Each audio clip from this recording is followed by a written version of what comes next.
अल्लाह चाहेगा तो आप इस बार भी रिकॉर्ड वोट से जीतेंगे। अमोर का नाम फिर हिस्ट्री में आएगा।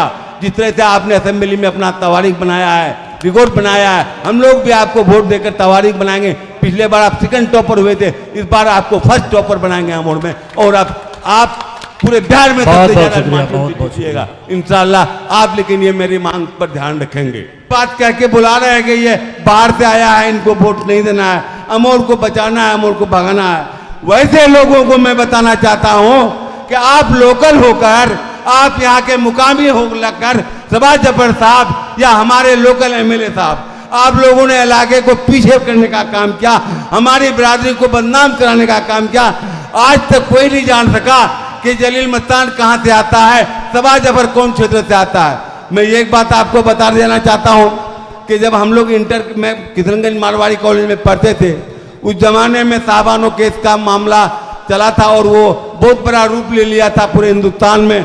साहबानों के हक में कांग्रेस सरकार फैसला करने जा रही थी और लोगों ने कहा कि नहीं, साहबानो शरीयत के खिलाफ उसका फैसला हो रहा है, उसका हम लोग साथ नहीं, हमारा शरीयत मिट जाएगा।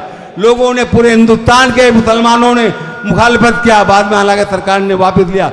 उस जमाने में जब हम लोग सर्टिफिकेट लेने गए थे मारवाड़ी कॉलेज, तो एक प्रोफेसर थे हमारे अंग्रेजी के, भूपेंद्र बाबू, देखते कि वो प्रिंसिपल साहब अभय बाबू से करें क्या, अभय क्या कहते हैं, अभय बाबू इस बार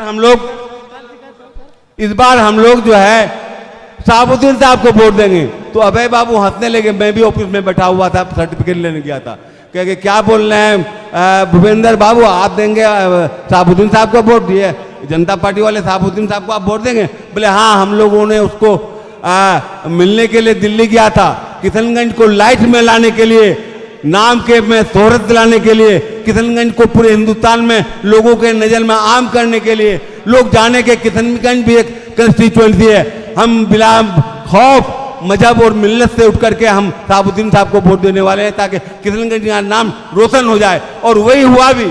मौलाना असरुल हक साहब हालांकि अच्छे आदमी थे, हम लोगों ने पहले उनको नहीं जान सका और लोगों ने एकजुट होकर के साहबुद्दीन साहब को वोट दिया। और देने का सिर्फ यही एक मकसद था कि पूरे हिंदुस्तान में किशनगंज का नाम लाइट में आ जाए, मीडिया में आ जाए, लोग जाने के किशनगंज भी एक क्षेत्र है।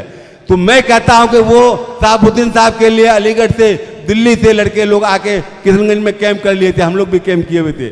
और आज हमारे बीच में और आपके बीच में उसी के शकल में, उससे भी बहुत बड़ा शकल में बैरिस्टर सदुद्दीन साहब हमारी कौम की क़यादत करते हैं, हमारे लिए लड़ रहे हैं, हमारे शरीयत और शरई मामला के ऊपर जो लड़ना होता है, बिल फाड़ना होता है,